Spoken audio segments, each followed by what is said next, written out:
जी नमस्कार, स्वागत है आप सभी का आपके अपने परिवार रिचुअल्स विद्यावतन में। आज हम ज्यामिति के एक महत्वपूर्ण कॉन्सेप्चुअल क्लास जिसका नाम है वृत्त सर्कल, जो सीटेट परीक्षा या कोई भी टेट परीक्षा हो, किसी भी स्टेट की हो, और अन्य सभी परीक्षाओं में जहां मैथ सब्जेक्ट से प्रश्न पूछे जाते हैं वहां वृत्त से निश्चित रूप से सवाल पूछे जाते हैं। चलिए हम देखते हैं इसके विषय में। वृत्त क्या है? सबसे पहले यह अवधारणा है कि वृत्त क्या है।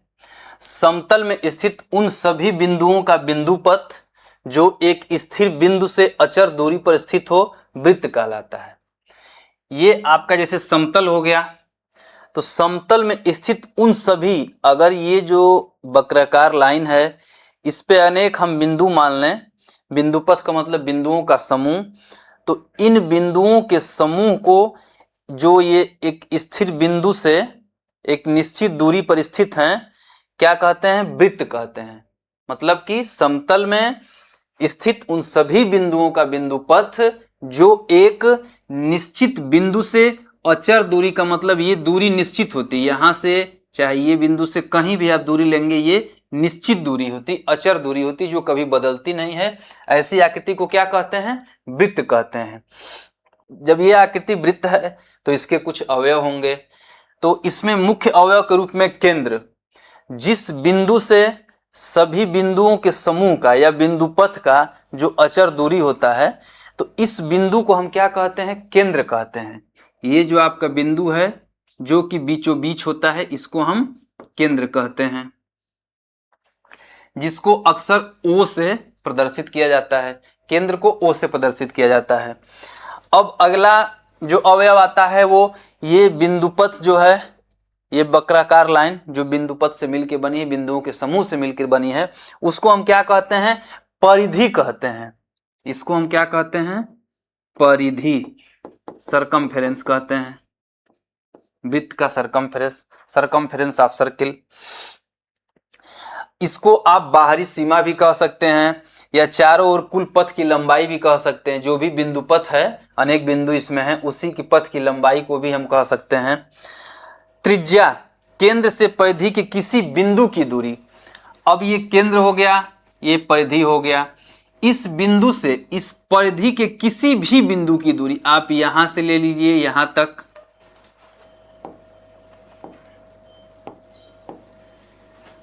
आप यहां से ले लीजिए या यहां से ले लीजिए या यहां से ले लीजिए।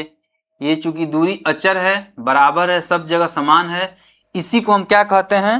त्रिज्या कहते हैं, जिसको कि हम आर से डिनोट करते हैं।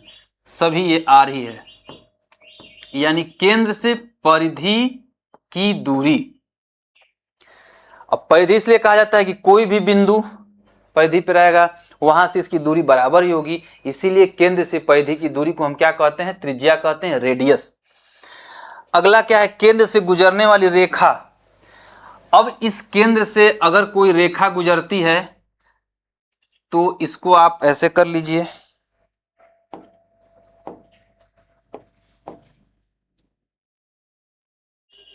ये रेखा है जो केंद्र से गुजर रही है, इसको हम व्यास कहते हैं। ये रेखा क्या कही जाती है? व्यास कही जाती है। अब केंद्र से किसी एक तरफ की परिधि से दूरी क्या होती है? त्रिज्या होती है। और ये जो रेखा है ये पूरा केंद्र से होकर इस परिधि के एक हिस्से के इस बिंदु से दूसरे हिस्से के इस बिंदु तक जाती है। अतः ये व्यास जो होगी वो त्रिज्या की कितनी हो जाएगी? दूनी हो जाएगी। आर इधर भी और आर इधर भी, 2r। इसीलिए d बराबर 2r, यानी कि व्यास बराबर 2 गुणित त्रिज्या। ये आपके वृत्त के मुख्य अवयव हो गए, केंद्र, परिधि, त्रिज्या और व्यास।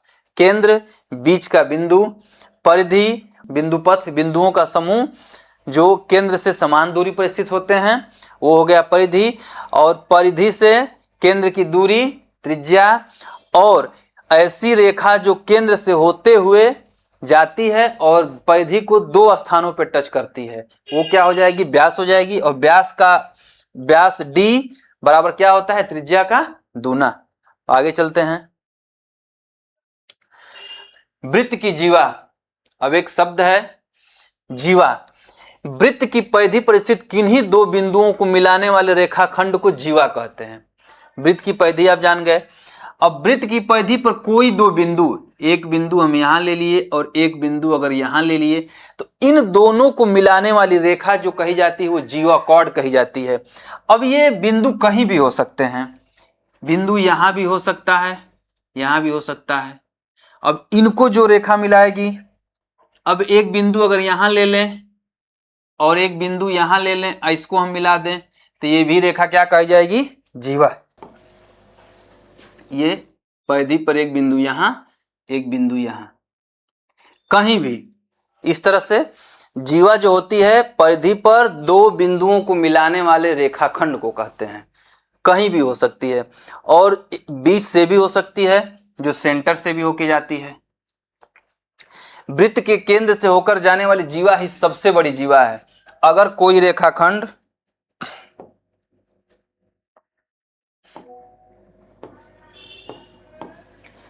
वृत्त के केंद्र से होकर गुजरता है, जैसे कि हम पीछे भी बता चुके हैं, तो वो रेखाखंड क्या होता है? व्यास होता है। और ये व्यास ही सबसे बड़ी जीवा होती है। यानी व्यास क्या है? वृत्त की सबसे बड़ी जीवा भी होती है। जीवा क्या है? परिधि पर दो बिंदुओं को मिलाने वाले रेखाखंड को जीवा कहते हैं। और व्यास जो है वो केंद्र से होके गुजरती है, इसलिए सबसे बड़ी उसकी लंबाई होती है। और सबसे बड़ी लंबाई की जीवा को क्या कहते हैं? व्यास कहते हैं, इंग्लिश में डायमीटर कहते हैं। चाप क्या होता है? आर्क। वृत्त की परिधि का वह भाग जो दो बिंदुओं के बीच होता है। अब वृत्त की परिधि है ये, अब इसके दो बिंदुओं को मिलाने वाली वक्राकार रेखा कह लीजिए, या वह भाग जो दो बिंदुओं के बीच होता है, ये परिधि का भाग हुआ जो कि दो बिंदुओं को मिला रहा है। इसको हम क्या कहते हैं? आर्क कहते हैं, चाप कहते हैं। और जीवा हम किसको कहते थे? दो बिंदुओं को मिलाने वाले, परिधि पर स्थित दो बिंदुओं को मिलाने वाले रेखाखंड को हम जीवा कहते थे।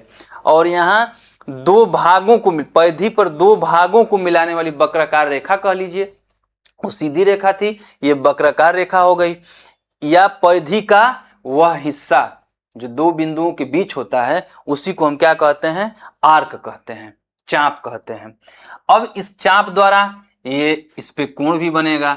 ये लाइन जो है ये होगा चाप द्वारा बना हुआ कोण। अब माइनर आर्क, मेजर आर्क आगे देखते हैं।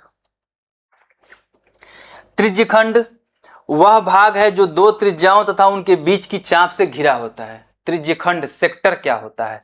जब हम वृत्त के केंद्र से परिधि को मिलाएंगे तो त्रिज्या का निर्माण होता है।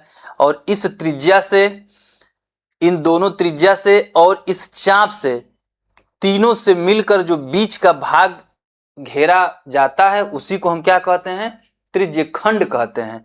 यानी कि वह भाग जो दो त्रिज्याओं, यहाँ OA और OB ये दो त्रिज्याएं हैं, और तथा उनके बीच की चाप, और ये चाप हो गया, चाप क्या होता है? परिधि पर दो बिंदुओं के बीच का। तो इनके बीच दो त्रिज्याओं और चाप के बीच के भाग को हम क्या कहते हैं? त्रिज्यखंड कहते हैं, सेक्टर कहते हैं। सेक्टर को लिखेंगे कैसे?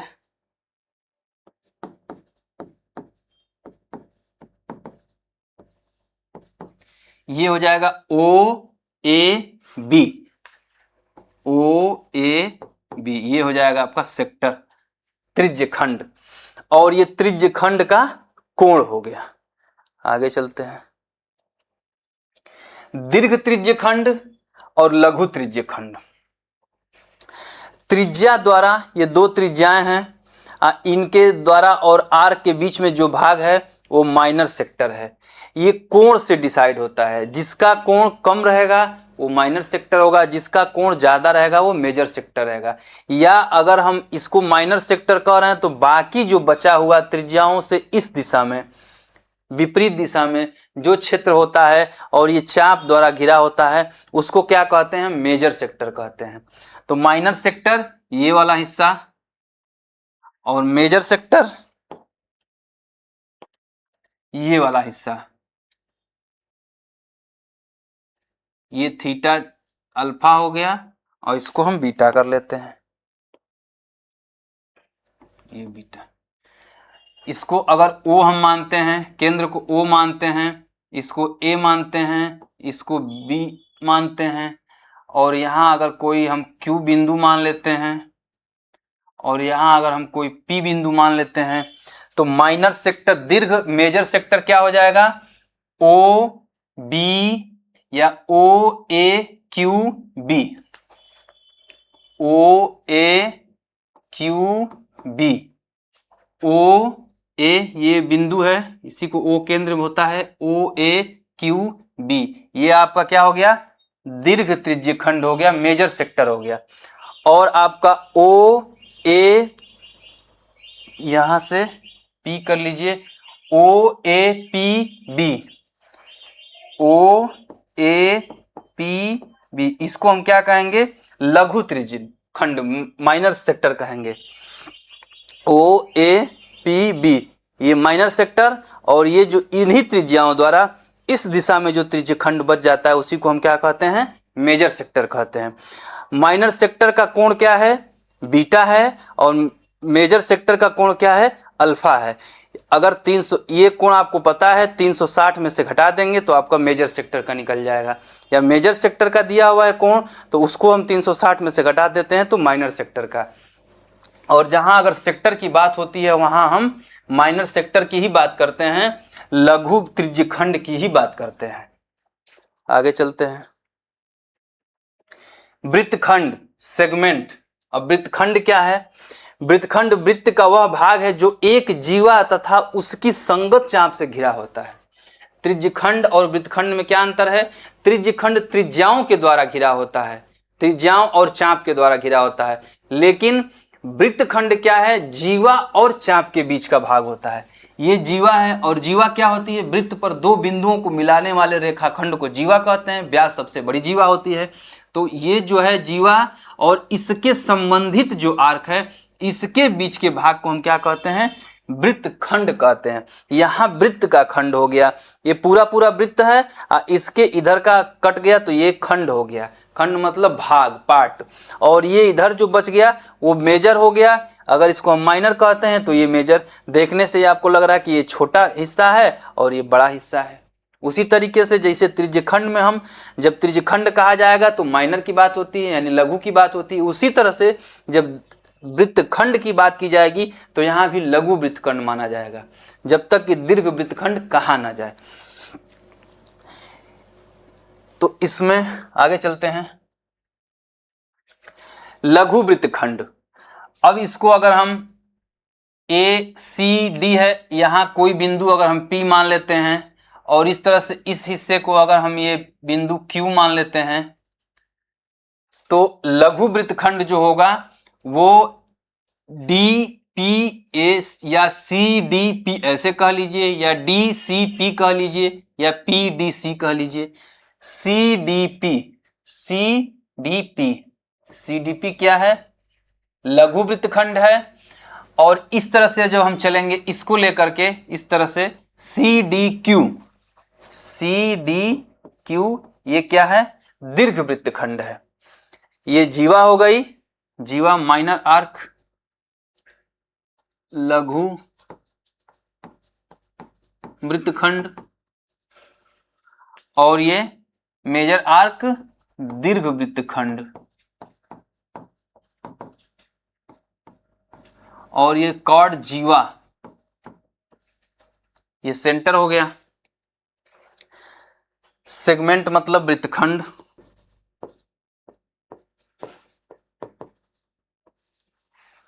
आगे चलते हैं।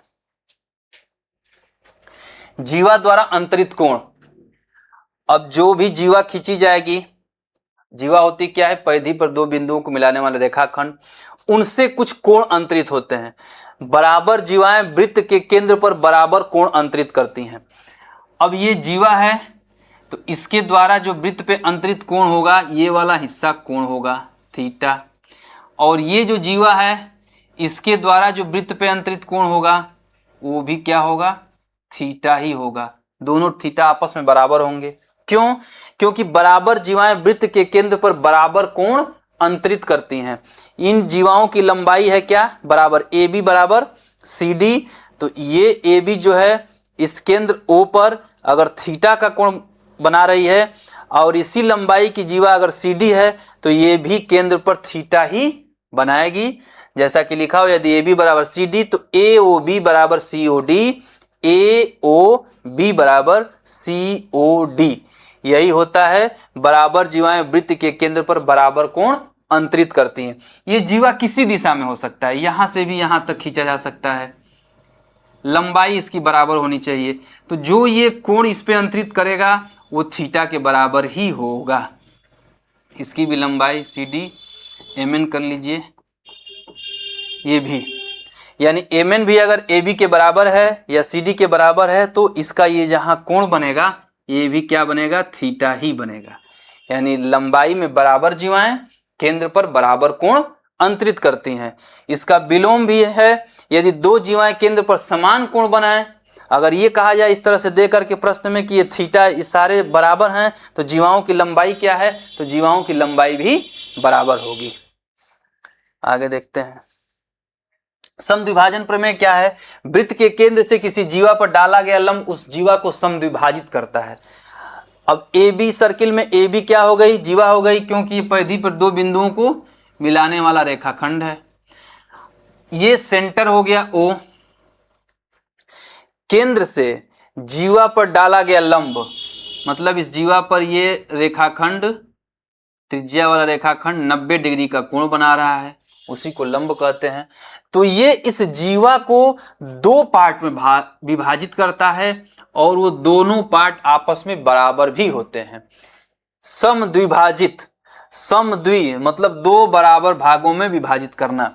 वृत्त के केंद्र से किसी जीवा पर डाला गया लंब उस जीवा को समद्विभाजित करता है। वो जीवा किसी दिशा में हो सकती है,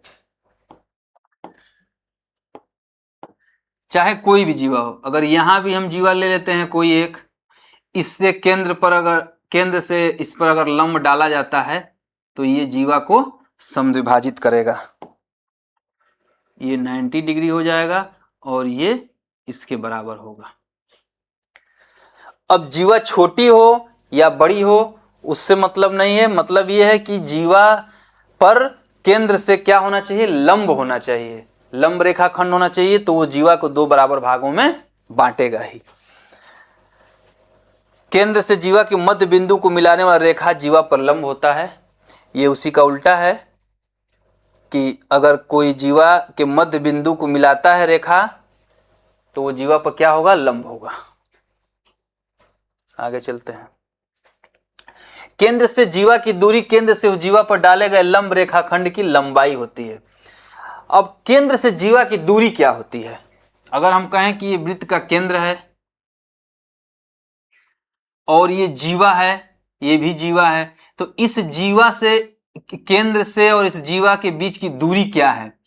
तो अगर हम कोई भी रेखा लेते हैं, यहां से अगर मिलाते हैं तो ये भी कोई दूरी होगा, यहां से मिलाते हैं ये भी कोई दूरी होगा, यहां से कोई मिलाते हैं तो ये भी कोई दूरी। उसी तरह से इस केंद्र से इस जीवा की भी ये भी कोई दूरी होगी, ये भी कोई दूरी होगी, ये भी कोई दूरी होगी। तो जीवा से हम केंद्र की दूरी मानेंगे कौन? तो इसमें जो लंबवत होता है, जो केंद्र से इस जीवा की लंबवत दूरी होती है,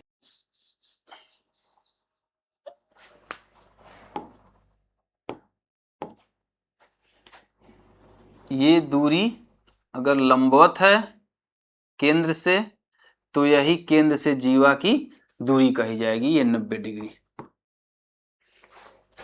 केंद्र से जीवा की दूरी केंद्र से उस जीवा पर डाले गए लंब रेखाखंड की लंबाई होती है। ये अगर केंद्र है, ये जीवा है, तो इससे जो लंब रेखाखंड डाला गया है उसी की लंबाई को केंद्र से जीवा की दूरी कहते हैं। बड़ी जीवा, अब सर्कल में कोई जीवा छोटी भी हो सकती है, कोई जीवा बड़ी भी हो सकती है। केंद्र से जितना हम दूर होते जाएंगे,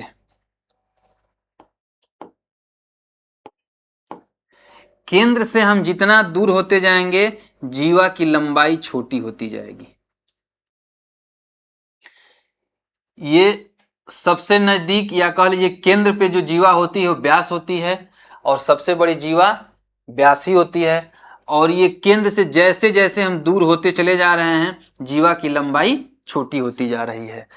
तो बड़ी जीवा केंद्र से अधिक निकट होती है, दूरी कम होती है। अब दूरी इस पे परपेंडिकुलर कोई लाइन अगर खींचेंगे तो वो क्या होगा, कम माप का होगा, और इस पे अगर कोई हम लंब रेखा खींचेंगे तो उसकी लंबाई ज्यादा होगी।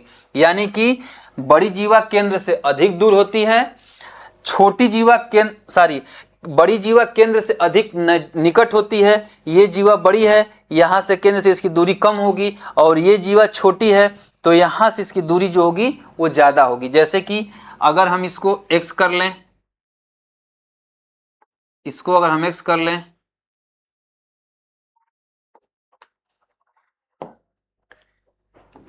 और y कर लें तो y is greater than x।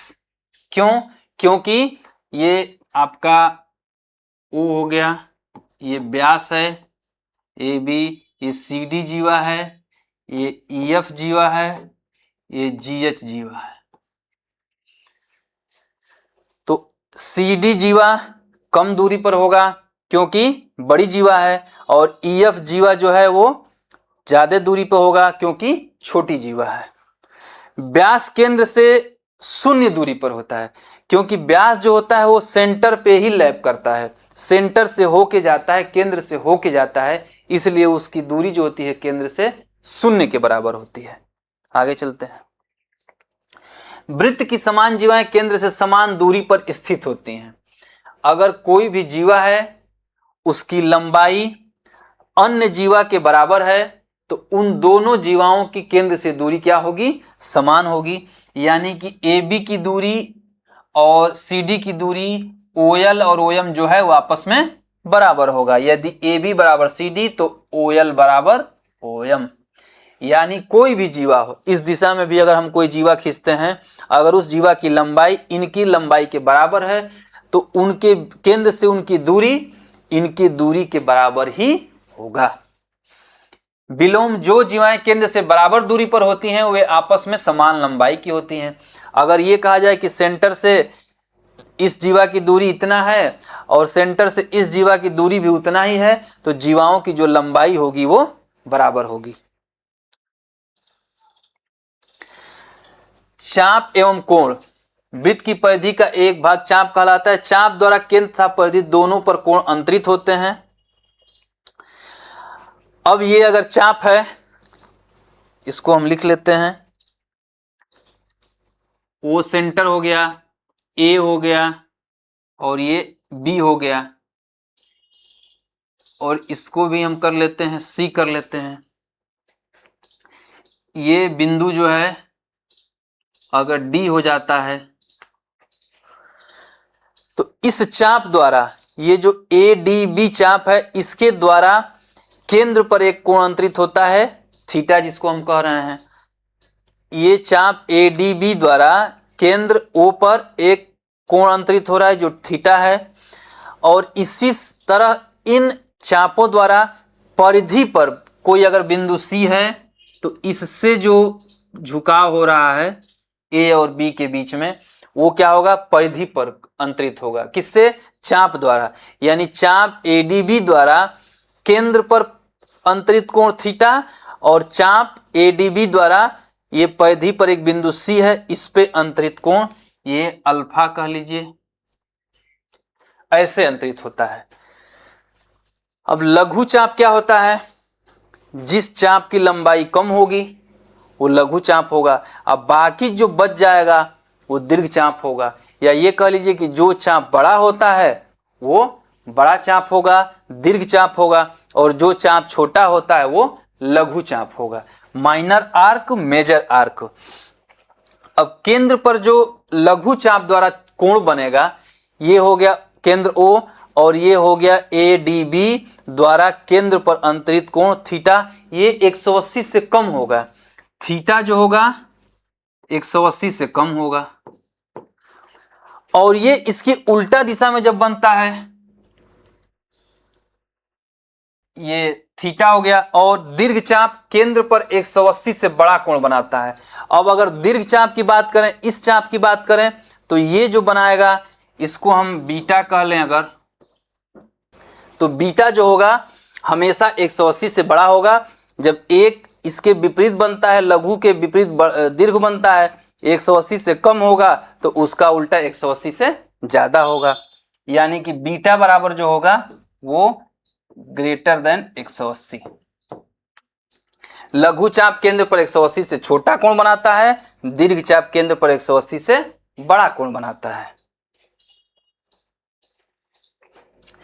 किसी चाप द्वारा केंद्र पर बना कोण उसी चाप द्वारा परिधि के शेष भाग पर बने कोण का दोगुना होता है।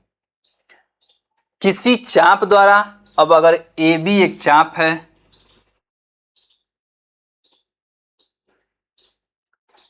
और इसके द्वारा केंद्र पर कोई कोण बन रहा है, इसको हम अल्फा मान लेते हैं अगर, और इसी चाप द्वारा परिधि पर किसी हिस्से, अब ये हो गया आपका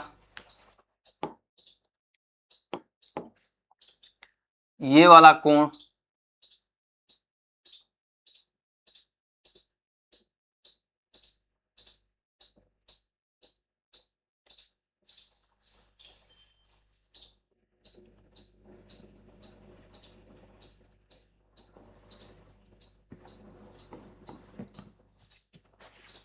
इस चाप ए बी द्वारा केंद्र पर बना कोण अल्फा और परिधि पर बना कोण बीटा।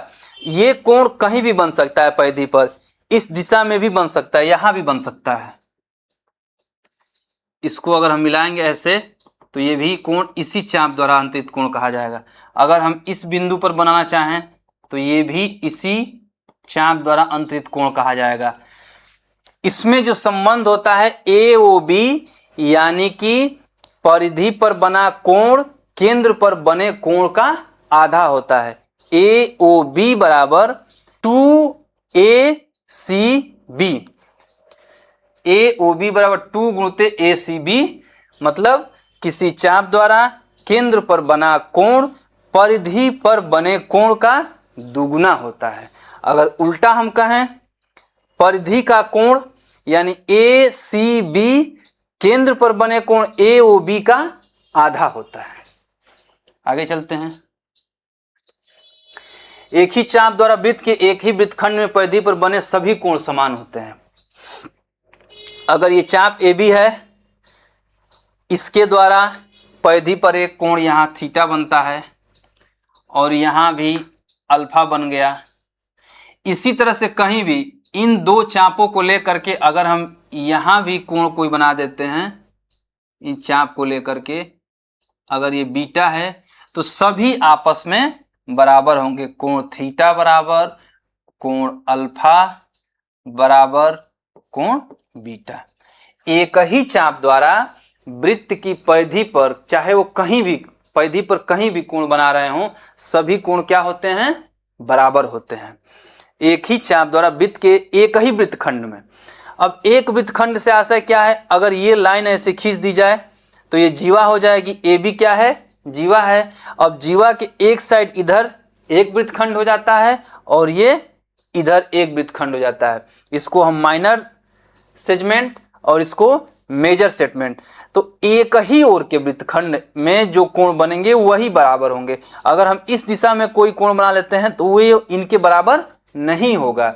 यानी कि किसी चाप द्वारा एक ही वृत्तखंड में वृत्त की परिधि पर बने कोण आपस में बराबर होते हैं। चाप ए बी द्वारा परिधि की बिंदु सी और डी पर बने कोण परस्पर बराबर होते हैं, जैसे हमने उदाहरण के द्वारा आपको बता दिया। आगे चलते हैं। अर्धवृत्त का चाप परिधि पर सदैव समकोण अंतरित करता है। अब अर्धवृत्त का चाप से क्या मतलब है? अगर इसको हम मिला दें जीवा द्वारा तो ये व्यास हो जाएगा। केंद्र से होते हुए जीवा जा रही तो ये व्यास हो जाएगा। व्यास क्या करता है? दो भागों में बांटता है, वृत्त को दो भागों में बांटता है। अब यहां से यहां जो चाप है वो अर्धवृत्त का चाप हो गया। ये पूरा चाप पूरे वृत्त का, और यहां से जो यहां है वो क्या हो गया? अर्धवृत्त का चाप हो गया। तो अर्धवृत्त का चाप जो है जहां भी बनाएगा एंगल, चाहे इधर बनाए चाहे इधर बनाए, और जब अर्धवृत्त हो गया तो दोनों साइड जो हम कोण बनेगा वो भी क्या होगा, 90 ही होगा। छोटे और बड़े की बात तो यहाँ है नहीं, यहाँ बराबर भागों में बांट दिया गया वृत्त को। तो अर्ध वृत्त का जो कोण बनता है अर्ध वृत्त के चाप द्वारा वो कितना होता है, 90 डिग्री होता है। इसी को संक्षेप में अर्धवृत्त का कोण समकोण है, याद करते हैं। ए बी, इसको अगर हम व्यास मान लें तो ये आधा चाप होगा, ये सी हो गया, ये डी हो गया, तो ए सी बी बराबर 90 डिग्री होगा। व्यास द्वारा केंद्र पर 180 का ऋजु कोण बनता है जिसका आधा 90 परिधि पर बनता है। अब पिछले कथन के हिसाब से देखें तो ये व्यास है, इसके केंद्र पर कितना कोण बनाएगा, ये 180 का बनाएगा। और इसी जीवा द्वारा एक वृत्तखंड में जो कोण बनाया जा रहा है क्या हो रहा है, इसी परिधि पर इस जीवा द्वारा या इस चाप द्वारा केंद्र पर बना कोण। अब कैसे बनाएंगे, ऐसे बनाएंगे तो 180 बनेगा। इसी चाप द्वारा वृत्त की परिधि पर अन्य जगहों पर बना कोण क्या है, इसका आधा होगा यानी 90-90। ऐसे भी इसको कर सकते हैं। आगे चलते हैं। दीर्घ वृत्तखंड का कोण, अब ये जीवा है ए बी, इसको अगर हम P मान लेते हैं बिंदु को, और इसको इधर कहीं Q मान लेते हैं, तो ए पी बी दीर्घ वृत्तखंड ए क्यू बी ये दीर्घ वृत्तखंड हो जाएगा, और ए पी बी क्या हो जाएगा, लघु वृत्तखंड हो जाएगा। इनके द्वारा जो कोण बनेगा, परिधि पर इनके द्वारा जो कोण बनेगा वो क्या होता है, ये ऐसे बनेगा और ये ऐसे बनेगा, कहीं भी बन सकता है ये कोण, बस जीवाओं को मिलाना है, थीटा और ये अल्फा। दीर्घ वृत्तखंड का कोण हमेशा न्यून कोण होता है, ये परीक्षाओं में पूछा जाता है, न्यून कोण होता है।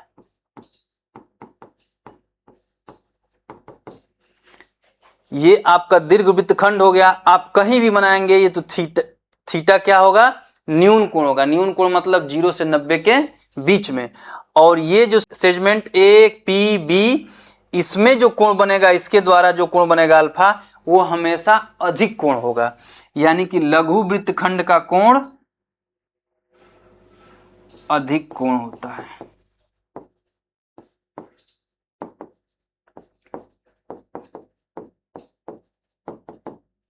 आप ऐसे एग्जाम में अगर भ्रम होता है तो सर्कल बना के भी देख सकते हैं कि ये जो कोण बनता है इसका झुकाव कम होता है, ये आपस में दूर दूर होती हैं भुजाएं इसकी, तो ये क्या हो जाएगा, अधिक कोण हो जाएगा। और ये जब मिलाते हैं तो इसका झुकाव कम हो जाता है, नज़दीक नज़दीक भुजाएं आती हैं तो ये क्या हो जाता है, न्यून कोण हो जाता है। ये उल्टा आप याद रख सकते हैं कि दीर्घ वृत्तखंड में न्यून कोण यानी छोटा, और लघु वृत्तखंड में अधिक कोण, क्योंकि ये मिलाने पर भुजाएं क्या होती हैं, आपस में दूर दूर हो जाती हैं। इनको मिलाने पे क्या भुजाएं होती हैं, नजदीक हो जाती हैं। तो दीर्घ वृत्तखंड का कोण न्यून कोण होता है, चाहे जहां भी बने। आप इसको यहां भी बना सकते हैं, ये ऐसे जब मिलाएंगे तो ये जो कोण बनेगा ये भी न्यून कोण ही बनेगा, क्योंकि ये दीर्घ वृत्तखंड का कोण है। ये जीवा इसको जब दो पार्ट में बांट दे रही है तो ये लघु वृत्तखंड और ये दीर्घ वृत्तखंड, और इनमें जो बनने वाले कोण हैं, दीर्घ वृत्तखंड में न्यून कोण, लघु वृत्तखंड में अधिक कोण, और अर्ध वृत्तखंड में जो कोण आपको पहले हम बता चुके हैं, जो व्यास द्वारा निर्मित होता है वो क्या होता है, समकोण होता है, यानी 90 डिग्री होता है। अगला क्या है, वह सीधी रेखा जो वृत्त और स्पर्श रेखा। अब स्पर्श रेखा क्या होती है, तो वह सीधी रेखा जो वृत्त को केवल और केवल एक ही बिंदु पर स्पर्श करती है, स्पर्श रेखा कहलाती है। वृत्त के कहीं भी बाहर आप देख लेंगे, बाहरी हिस्से में यानी कि परिधि पर अगर कोई बिंदु लेंगे और उस पर एक रेखा खींचेंगे, उसी रेखा को हम क्या कहते हैं, स्पर्श रेखा कहते हैं। स्पर्श मतलब छूना, वृत्त को जो बाहर से टच कर रही है एक बिंदु पर, वही क्या होती है, स्पर्श रेखा होती है। ये एक स्पर्श बिंदु सी है और ए बी एक स्पर्श रेखा है। ए बी क्या है, एक स्पर्श रेखा है। स्पर्श बिंदु क्या होता है, जिस बिंदु पर ये रेखा वृत्त की परिधि को टच कर रही है या वृत्त को टच कर रही है, स्पर्श कर रही है, उसी को हम स्पर्श बिंदु कहते हैं। वह उभयनिष्ठ बिंदु जहां रेखा वृत्त को छूती है। छेदक रेखा क्या होती है, सेकेंड क्या होती है, ऐसी रेखा जो वृत्त को दो बिंदुओं पर प्रतिच्छेदित करती है। यहाँ P और Q दो बिंदु हैं जिनसे एक रेखा होते हुए गुजर रही है। ये वृत्त को दो बिंदुओं पर प्रतिच्छेद करती है, इसी को हम प्रतिच्छेद बिंदु, P और Q प्रतिच्छेद बिंदु है और PQ रेखा जो है प्रतिच्छेदी रेखा है, सेकेंड इसको कहते हैं। वृत्त के स्पर्श बिंदु से खींची गई त्रिज्या स्पर्श रेखा पर लंब होती है। अब ये स्पर्श रेखा क्या होती है, जो वृत्त की परिधि को एक बिंदु पर टच करती है यहां, और त्रिज्या क्या होती है, केंद्र को परिधि से मिलाने वाली रेखा जो होती है वही त्रिज्या होती है। तो जो ये त्रिज्या है ये स्पर्श रेखा पर हमेशा लंब होती है, चाहे स्पर्श किसी भी दिशा में बने। अगर हम इस दिशा में स्पर्श रेखा ले लें, यहां ले लें,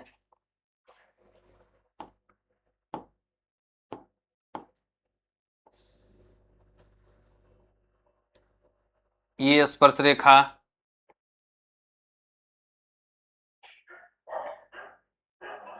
ये स्पर्श रेखा, तो ये हमेशा त्रिज्या द्वारा जब मिलाया जाएगा तो त्रिज्या क्या होती है, स्पर्श रेखा पर लंब होती है।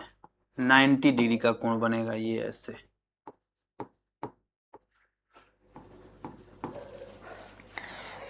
वृत्त के स्पर्श बिंदु से खींची गई त्रिज्या स्पर्श रेखा पर लंब होती है।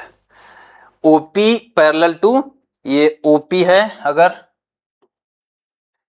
OP जो पैरेलल होगा AB रेखा स्पर्श पर OP त्रिज्या लंब होती है।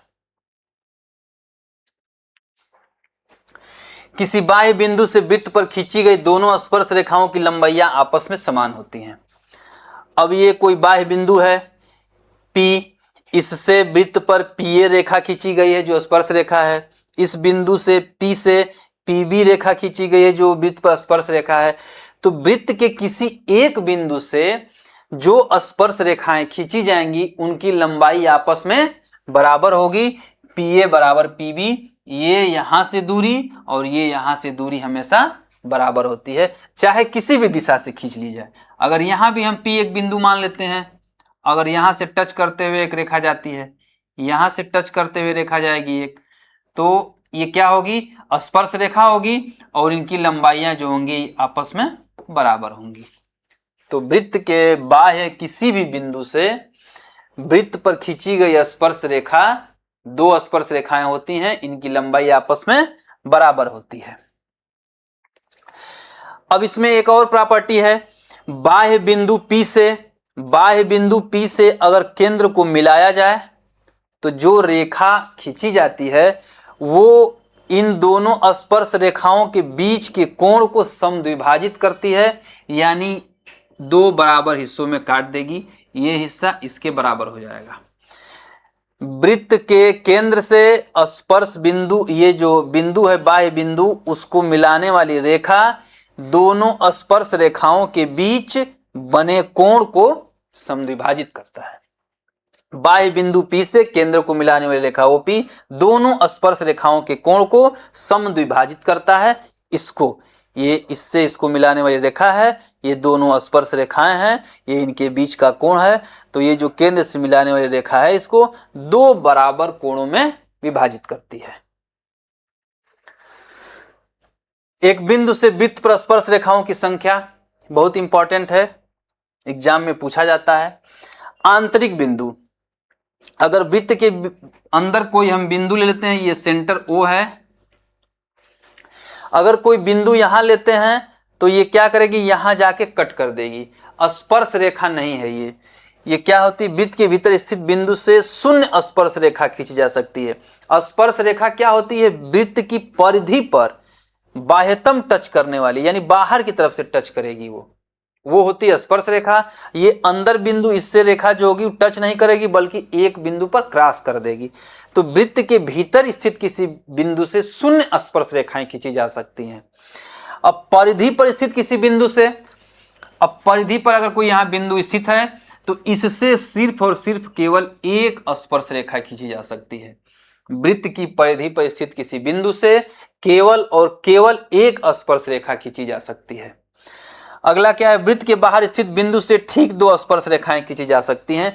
अगर वृत्त के बाहर कोई बिंदु हो गया, बाह्यतम टच करना और बाहर होना, ये बाहर से ये टच करती है और ये बाहर स्थित है, इससे जो है एक बिंदु से वृत्त पर केवल दो ही रेखाएं खींची जा सकती हैं। यानी कि वृत्त के अंदर जो है कोई बिंदु है उससे कोई भी रेखा नहीं खींची जा सकती है, स्पर्श रेखा की बात हो रही है। और वृत्त पर की परिधि पर स्थित एक बिंदु से केवल और केवल एक स्पर्श रेखा खींची जा सकती है। वृत्त के बाहर किसी बिंदु से केवल दो स्पर्श रेखाएं खींची जा सकती हैं। ये वृत्त के अंदर बिंदु, ये वृत्त की परिधि पर बिंदु और ये वृत्त के बाहर बिंदु, इससे केवल और केवल दो रेखाएं। आगे चलते हैं। चक्री चतुर्भुज, साइक्लिक क्वाड्रिलेटरल। यदि किसी चतुर्भुज के चारों शीर्ष एक ही वृत्त की परिधि पर स्थित हो तो उसे चक्री चतुर्भुज कहते हैं। ये एक वृत्त है जो इसकी परिधि है और ये एक चतुर्भुज है। अगर इसके चारों बिंदु, चारों शीर्ष कह लीजिए, चारों शीर्ष जो है एक वृत्त की परिधि पर स्थित हैं, एक यहाँ स्थित है, एक यहाँ स्थित है, तो ऐसा चतुर्भुज क्या कहलाता है? साइक्लिक क्वाड्रिलेटरल कहलाता है, चक्री चतुर्भुज कहलाता है। इसके चारों शीर्ष एक वृत्ति होते हैं, यानी एक ही वृत्त के परिधि पर इसके चारों शीर्ष स्थिर रहते हैं। वृत्त को चक्री चतुर्भुज का परिवृत्त कहा जाता है। अगर ये अंदर चक्री चतुर्भुज है तो ये जो वृत्त बन रहा है इसको इसका परिवृत्त कहते हैं। परिवृत्त क्या होता है? जो उसके शीर्षों को बाहरी टच करे, यानी ये शीर्ष इसके हैं, बाहर बाहर इसको टच कर रहा है। परिवृत्त कभी भी किसी आकृति का उसके शीर्षों को बाह्यतम टच करना, वही परिवृत्त होता है। तो ABCD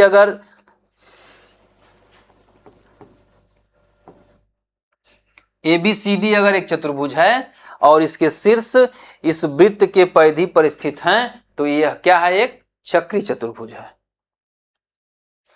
अब इसकी भी एक प्रॉपर्टी होती है, चक्री चतुर्भुज के सम्मुख कोण क्या होते हैं? संपूरक होते हैं। संपूरक मतलब जिनका योग 180 डिग्री होता है। कोण A, कोण B, कोण C, कोण D, सम्मुख कोण बताया जा चुका है पिछली कक्षाओं में। कोण A किसके बराबर, कोण A और कोण B का योग कितना होगा? 180 होगा। कोण C और कोण D का योग कितना होगा? 180 होगा। यानी कि चक्री चतुर्भुज के सम्मुख कोणों का योग 180 होता है। 180 जब दो कोणों का योग होता है तो वो आपस में संपूरक कहे जाते हैं। कोण A प्लस कोण C बराबर 180, कोण B प्लस कोण D बराबर 180। विलोम, यदि किसी चतुर्भुज के सम्मुख कोणों का योग संपूरक हो तो वह क्या होता है? चक्री चतुर्भुज होता है। अगर किसी वृत्त के, किसी चतुर्भुज के सम्मुख कोण का योग संपूरक होता है तो वो चतुर्भुज कैसा होता है? चक्री चतुर्भुज होता है। चलिए प्रश्नों को देखते हैं। व्यास द्वारा परिधि पर बनाया गया कोण, the angle subtended bye diameter at the circumference is,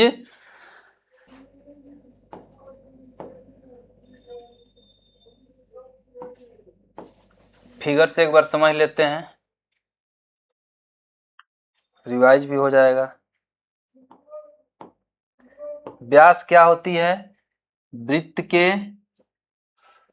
केंद्र से होकर गुजरने वाली जीवा होती है, जो सबसे बड़ी जीवा होती है। व्यास द्वारा परिधि पर बनाया गया कोण, यहां से अगर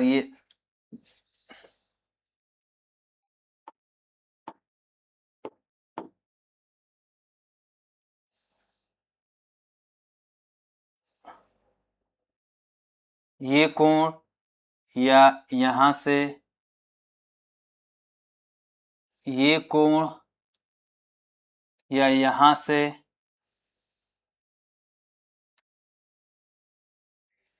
ये कोण या इस दिशा में भी अगर कोई कोण बनाया जाता है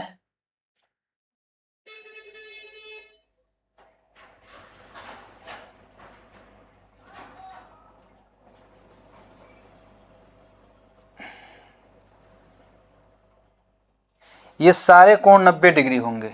ये सारे कोण 90 डिग्री ही होंगे,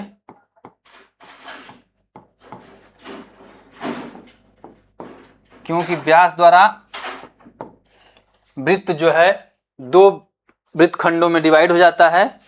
तो आप ये भी कह सकते हैं कि अर्ध वृत्तखंड का कोण जो होता है 90 डिग्री होता है, जो व्यास द्वारा बना होता है। ये ऑप्शन सही हो जाएगा। आगे देखते हैं। स्पर्श रेखा त्रिज्या पर, स्पर्श रेखा त्रिज्या पे क्या होती है? लंब होती है, बताया जा चुका है। आगे चलते हैं। निम्नलिखित में से कौन सा कथन सदैव सत्य है? प्रत्येक जीवा व्यास होती है। ये गलत है, बना के भी हम बता देते हैं। ये अगर सर्कल हो गया, जीवा क्या होती है? वृत्त की परिधि पर कोई 2 बिंदुओं को मिलाने वाली रेखा, ये भी जीवा होती है। इधर अगर परिधि पर हम 2 बिंदु ले लेते हैं, इनको मिलाने वाली रेखा, ये भी जीवा है। इधर भी 2 बिंदु अगर हम ले लेते हैं परिधि पर, तो इनको भी मिलाने वाली रेखा क्या होती है? जीवा ही होती है। ये सारी जीवाएं हैं।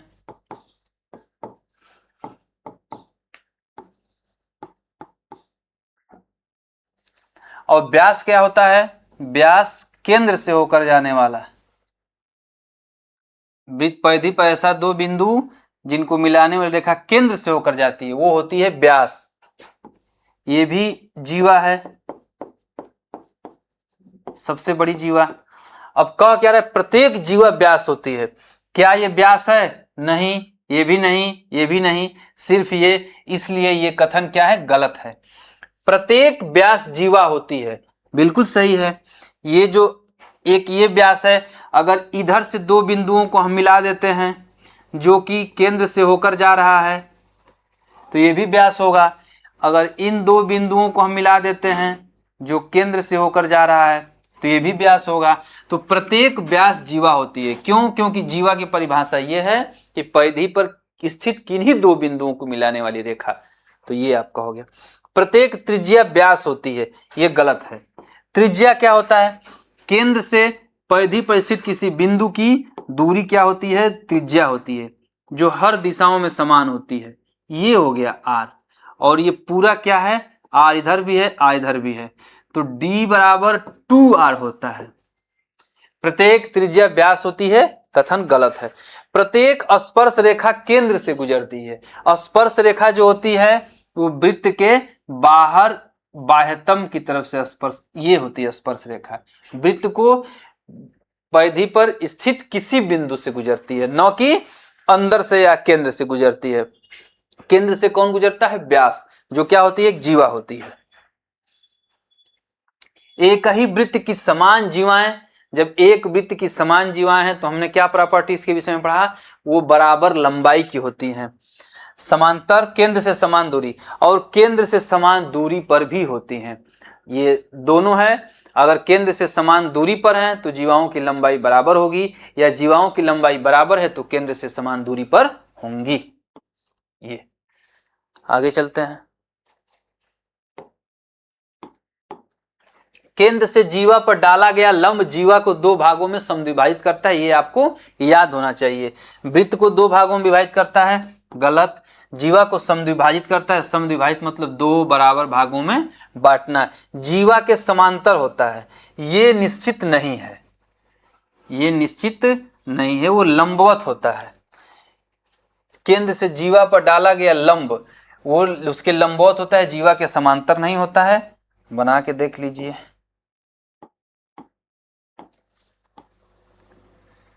अगर ये केंद्र है, अगर ये कोई जीवा है, तो इससे इस पर डाला गया लंब जो होगा ये 90 डिग्री।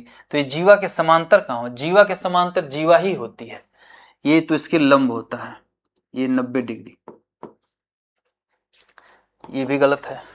आगे देखते हैं।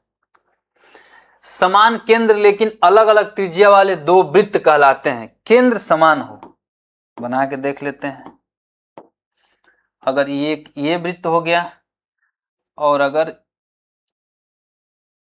ये वृत्त हो गया, त्रिज्या इनकी अलग अलग है, इस वृत्त की त्रिज्या जो है r1 है और ये अगर सेंटर है, इस वृत्त की त्रिज्या जो है वो r2 है। समान केंद्र, अब केंद्र इनका क्या है, समान है O। अलग अलग त्रिज्या वाले दो वृत्त क्या कहलाते हैं, सर्वांगसम वृत्त। नहीं, सर्वांगसम का मतलब होता है सारे अंग समान हो, इनकी आकार और माप सब समान हो, यानी एक दूसरे के बराबर होंगे, एक दूसरे पर ये लैप करेंगे, एक दूसरे पर ओवरलैप करेंगे, तो सर्वांगसम वृत्त गलत है। सम केंद्रीय वृत्त, जिसका केंद्र समान हो मतलब एक ही हो, ये होगा। स्पर्शी वृत्त, अगर यहां कोई बाहर से हम वृत्त खींचते तो ये स्पर्शी वृत्त होता। ये अगर हम वृत्त खींच लें इसको तो ये क्या हो गया, स्पर्शी वृत्त हो गया, ये यहां स्पर्श कर रहा है, ये स्पर्शी वृत्त होता है। समान वृत्त का मतलब वही एक दूसरे पर लैप करें। तो प्रश्न के हिसाब से ऑप्शन कौन सा सही होगा, समकेंद्री वृत्त, कॉन्सेंट्रिक, एक ही सेंटर जिसका हो। वृत्त के बाहर स्थित किसी बिंदु से कितनी स्पर्श रेखाएं खींची जा सकती हैं। वृत्त के बाहर स्थित किसी बिंदु से 2 स्पर्श रेखाएं खींची जा सकती हैं, हमने पहले ही बता दिया है, फिर से देख लेते हैं। ये अगर वृत्त है और इसके बाहर कोई बिंदु यहां है, तो इस बिंदु से एक स्पर्श रेखा इस दिशा में और इस बिंदु से एक स्पर्श रेखा इस दिशा में। अब अगर हम कहीं भी खींचेंगे तो ये इसको कट कर देगी, चाहे इधर लें चाहे इधर लें, ये इसको क्या कर देगी, कट कर देगी। अतः किसी बाहर स्थित बिंदु से सिर्फ और सिर्फ 2 स्पर्श रेखाएं खींची जा सकती हैं। वृत्त की सबसे लंबी जीवा होती है व्यास। वृत्त की सबसे लंबी जीवा जो होती है वो व्यास होती है, जो वृत्त के केंद्र से होकर गुजरती है। सीटेट की गणित शिक्षण पद्धति के अनुसार वृत्त की अवधारणा सिखाने का सर्वोत्तम तरीका है सूत्र याद कराना, व्याख्यान विधि, कंपास, सिक्कों और गोल वस्तुओं द्वारा गतिविधि आधारित शिक्षण, केवल लिखित अभ्यास। ये सबसे प्रभावशाली तरीका होगा, सर्वोत्तम तरीका होगा। सर्किल का शेप हमको दिखाने के लिए हम चूड़ी, कंगन या सिक्के की बाहरी हिस्सा कंपास से खींच करके ये सारी चीजें या कोई गोल वस्तु को दिखा करके इस अवधारणा को हम आसानी से समझा सकते हैं। सबसे अच्छा तरीका ये होगा। त्रिज्या 10 सेंटीमीटर, व्यास ज्ञात कीजिए। अगर r दिया हुआ है 10 सेंटीमीटर तो d निकालना है। d मतलब डायमीटर होता है 2r, यानी कि 2 गुणित 10 हो जाएगा 20 सेंटीमीटर। ये हुआ आपका आंसर 20। इस तरह से कुछ ये पिछले परीक्षाओं में पूछे गए प्रश्न थे और वृत्त की अवधारणा थी। चलिए मिलते हैं नेक्स्ट क्लास में। जय मां सरस्वती।